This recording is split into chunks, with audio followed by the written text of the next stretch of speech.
నమస్తే సార్, మీ పేరు? కుమార పైడేశ్వరరావు. సార్, ఏం చేస్తుంటారండి? నేను టైలరింగ్ చేస్తుంటానండి. సార్, ఎలా ఉంది కూటమి ప్రభుత్వం యొక్క పరిపాలన చూస్తున్నారు? సంవత్సరం అయిపోయింది. ఈ సంవత్సరంలో ఎలాంటి మార్పులు వచ్చాయి? ఇంకా ఎలా ఉంటే బాగుంటుంది అనుకుంటున్నారు? కూటమి ప్రభుత్వం పరిపాలన బాగుంది. జనాలంతా కూడా ఇలా బాగుంది, దీన్నే కోరుకుంటున్నారు.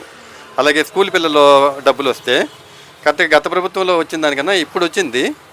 మన స్కూల్ తీసే టయానికి, మనం ఫీజులు కట్టే టయానికి కరెక్ట్గా సరిపోయింది. పుస్తకాలు కొనుక్కోవడానికి కానీ, ఫీజులు కట్టడానికి కానీ కరెక్ట్గా సరిపోయింది. చంద్రబాబు అనుభవంతో వేశారు, అనుభవం ఉన్న పరిపాలన అని చెప్పి జనాలు అందరూ అనుకుంటున్నారు. నేను ఒక్కడనే కాదు. సార్, ఇప్పుడు తల్లికి వందనంలో చూస్తే 15,000 అని చెప్పి 13,000 ఇచ్చారు. దానికి కారణం ఏంటంటారు?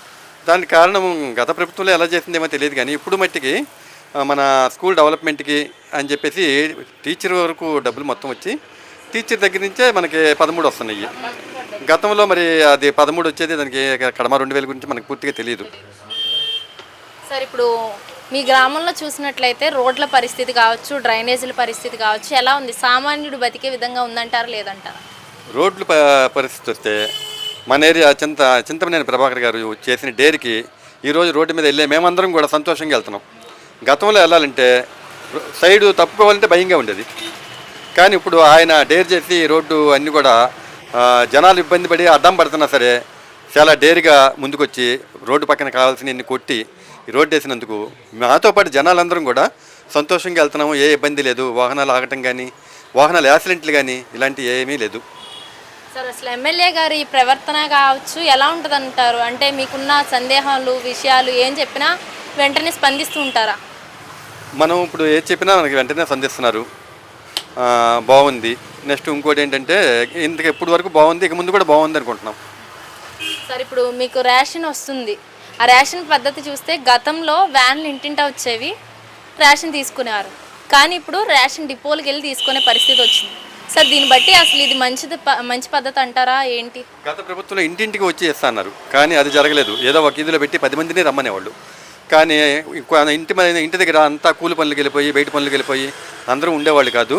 వ్యాన్ వచ్చినప్పుడు ఉండేవాళ్ళు కాదు. వాళ్ళు మళ్ళీ ఇబ్బందులు పడేవాళ్ళు, ఎక్కడుందా ఏంటి అనేది. ఇప్పుడు నిర్ణయంగా ఒక సాటు ఉంది. ఈ 15 రోజులు కరెక్ట్ టయానికి వాళ్ళ కుదిరిన టయానికి వెళ్ళి తెచ్చుకునే అవకాశం ఉంది. సార్, అసలు జగన్ ప్రభుత్వం కావచ్చు, ఈ ప్రభుత్వం కావచ్చు, తేడాలు ఏంటి? మళ్ళీ ఇది ఈ ప్రభుత్వం రావడానికి అసలు కారణాలు ఏంటంటారు? ఈ ప్రభుత్వం ఇప్పటి వరకు చేసిన మంచి పనులు ఇక ముందు ఇలాగే మంచి పనులు చేస్తే మళ్ళీ వచ్చే అవకాశం ఉంది. సార్, చెప్పండి, ఏపీ ప్రజలకి అభివృద్ధి కావాలా, పథకాలు కావాలా అంటే మీరేం కోరుకుంటారు? అభివృద్ధి కావాలి. పథకాలు ఏముంది? పథకాలు మనిషిని సోమరిపోతం చేస్తున్నాయి, కానీ అభివృద్ధి కావాలి. అభివృద్ధి వల్ల మన కుటుంబం బాగుపడుతుంది, మన వాడకట్టు బాగుపడుతుంది, జిల్లా బాగుపడుతుంది, రాష్ట్రం బాగుపడుతుంది. పథకాలు అనుకోండి, ఆ వచ్చిన అమౌంట్ వస్తుంది, ఎవరి వ్యసనాలుగా వాళ్ళు ఖర్చు పెట్టుకుని పనులకి బతికిస్తున్నారు. సార్, ఇప్పుడు చంద్రబాబు గారు జిఎస్టీ పేర్లతో కావచ్చు, ట్యాక్సుల పేర్లతో కావచ్చు ప్రజల రక్తాన్ని పీడిస్తున్నట్టు వైసీపీ నుంచి ఆరోపణలు వస్తున్నాయి. ఎంతవరకు నిజమంటారు? జిఎస్టీ అనేది ఒక చంద్రబాబు దాన్ని ఏముంది, గతంలో పెట్టినవే కదా, ఇప్పుడు కొత్తగా పెట్టింది ఏమీ లేదు. ఇంకా దీన్ని పీడిస్తానికి ఏముంది రక్తం? ఇప్పుడు ఈ సూపర్ 6 పథకాలు ఏవైతే ఉన్నాయో, సూపర్ 6 పథకాల వల్ల ప్రజలు సంతృప్తిగా ఉన్నారంటారా? ఇంకా ఈ సూపర్ 6 పథకాల్లో అనవసరమైన పథకం అని బస్సుని, ఫ్రీ బస్సు గురించి మాట్లాడుతున్నారు. ఆ ఫ్రీ బస్సు గురించి మీరు చెప్పండి, అసలు అవసరం అంటారా? అది ఫ్రీ బస్సు అనేది ఏంటంటే ఈ మహిళలకి ఫ్రీ బస్సు అన్నారు. దానివల్ల అది నాకైతే మరి మహిళలంతా నన్ను ఎదురెక్కిస్తారేమో నాకు తెలియదు, కానీ ఇబ్బందిగా పడే అవకాశాలు 99% ఉన్నాయి. ఇప్పుడు మహిళలంతా ఎక్కి కూర్చుంటారు, జెంట్స్కి అవకాశం ఉండదు. లేదు, వాళ్ళల్లో వాళ్ళకే మాకు ఇక్కడ ఆగలేదు, అక్కడ ఆగలేదు అనే సమస్యలు పెరిగే అవకాశాలు ఎక్కువ కనపడుతున్నాయి. అది ఎలా చేస్తారనేది ప్రభుత్వ యంత్రాంగానికి తెలియాలి. కాకపోతే అన్ని రకాలుగా ఇబ్బంది పడే అవకాశం ఎక్కువగా కనపడుతుంది. సార్, మరి ఈ ఫ్రీ బస్ వల్ల ఆటో వాళ్ళు కావచ్చు, ప్రైవేట్ బస్సుల వాళ్ళు కావచ్చు, ఆ సంస్థలన్నీ కూడా చాలా బాధపడుతున్నాయి. అనవసరమైన పథకం అని చెప్పేసి వాళ్ళకి కొంచెం నష్టపరిహారంగా 12,000 ఇస్తున్నారు చంద్రబాబు గారు. ఆ 12,000తో వాళ్ళు సంతృప్తి జీవితాన్ని గడపగలరా? అసలు ఏంటి? 12,000 రూపాయలు ఇస్తున్నారంటే ఈ రోజుల్లో పెరిగిన ఖర్చులకి 12,000 రూపాయలు ఇటు పరిస్థితుల్లో చాలదు. జీవనాధారం ఉండాల్సిందే తప్ప, ఏదో జీవనాధారం మార్గం ఉండాల్సిందే తప్ప ఫ్రీ బస్సులు పెట్టి 12,000 ఇస్తున్నారంటే ప్రభుత్వానికి తెలియని విషయం కాదు. 12,000 రూపాయలు ఇప్పుడున్న ఖర్చులకి ఎట్టి పరిస్థితుల్లో చాలదు. సార్, ఇప్పుడు మీరు చెప్పారు మీరు మెషిన్ వర్క్ చేస్తారని. గత ప్రభుత్వంలో మెషిన్కి సబ్సిడీ లాంటివి ఇచ్చారని తెలిసినాయి. మరి ఈ ప్రభుత్వంలో సబ్సిడీ లాంటివి ఏమన్నా ఉన్నాయా, రానున్నాయా? గత ప్రభుత్వంలో సబ్సిడీ లాంటివి ఇచ్చారని చెప్పేసి అన్నమాట నిజమే. 5 సంవత్సరాలు జగన్ గారి పరిపాలన నాకు ఒక్కసారి వచ్చింది. కడమ 4 సార్లు కూడా ఏదో ఒక కారణం చెప్పి రాలేదు. ఈ ప్రభుత్వంలో వస్తుంది అని చెప్పి ఆశపడుతున్నాము. సరే, ఈ ప్రభుత్వం వల్ల ప్రజలకి మంచి జరుగుతుందని మీరు నమ్ముతున్నారా? ఈ ప్రభుత్వం వల్ల ఇప్పుడు వరకు మంచి జరిగింది, ఇక ముందు కూడా మంచి జరుగుతుందని నమ్ముతున్నాను. మీరు ఈ ప్రభుత్వానికి 100% 100 మార్కులు ఇవ్వాలంటే మీరు ఎంత ఇస్తారు 100కి? 99% మార్కులు ఇస్తున్నాను. ముఖ్యమంత్రి చంద్రబాబు నాయుడు గారు అధికారంలోకి వచ్చిన తర్వాత ఒక పక్కన అభివృద్ధి పనులు చేసుకుంటూ వస్తూనే సంక్షేమ పథకాలు ఇస్తూ ఆంధ్ర రాష్ట్ర ప్రజలకి ఏ సమయంలో ఏ పథకం అవసరమో క్లారిటీగా ఆ పథకాన్ని రిలీజ్ చేస్తూ ప్రజల యొక్క ప్రతి విషయాన్ని తీర్చే విధంగా చంద్రబాబు నాయుడు గారు చర్యలు తీసుకుంటా ఉన్నారు. అయితే వైఎస్ఆర్సీపీ పార్టీ వాళ్ళు చంద్రబాబు నాయుడు గారి పరిపాలన మీద పెద్ద ఎత్తున బురద జల్లే వ్యాఖ్యలు చేస్తూ ఉన్నారు. కానీ వైఎస్ఆర్సీపీ పార్టీ వాళ్ళు జగన్మోహన్ రెడ్డి ఈ యొక్క వ్యాఖ్యలు కాస్త పక్కన పెడితే ఆంధ్ర రాష్ట్ర ప్రజల యొక్క అభిప్రాయాలు మనకు ముఖ్యం. వైఎస్ జగన్మోహన్ రెడ్డి గత 5 సంవత్సరాలు ఉన్నప్పుడు ఏ రకంగా పరిపాలన ఉంది, ఈరోజున కూటమి ప్రభుత్వ అధికారంలోకి వచ్చిన తర్వాత చంద్రబాబు నాయుడు గారి పరిపాలన ఏ రకంగా ఉందని చెప్పి ప్రజలు తేల్చి చెప్పాలి. ఈరోజున ప్రజల అభిప్రాయం చూడండి. ఎవరిని కదిపినా, ఎవరి దగ్గరికి వెళ్ళి పబ్లిక్ ఒపీనియన్ తీసుకున్నా సరే ఒక్కటే నినాదం, అన్నా ప్రకారంగా చంద్రబాబు నాయుడు గారు ఏ టైంలో ఏ పథకం ఎలా రిలీజ్ చేయాలో ఒక సిస్టమేటిక్గా చంద్రబాబు నాయుడు గారు రిలీజ్ చేస్తూ ఉన్నారు. కరెక్ట్గా స్కూల్స్ రీఓపెన్ అయినప్పుడు ఈ తల్లికి వందనం, ఇంట్లో ఎంతమంది పిల్లలు ఉంటే అంతమందికి తల్లికి వందనం ఇవ్వడమే కాకుండా అంతకుముందు ఉచితంగా గ్యాస్ సిలిండర్లు ఇవ్వడమే కానీ, అంతకుముందు పెన్షన్లు ఇవ్వడమే కానీ అన్నీ ఒక సిస్టమేటిక్గా చంద్రబాబు నాయుడు గారు చేసుకుంటూ వస్తుంటే వైఎస్ఆర్సీపీ పార్టీ వాళ్ళు చంద్రబాబు నాయుడు పరిపాలన మీద బురద జల్లే వ్యాఖ్యలు చేస్తూ ఉన్నారు.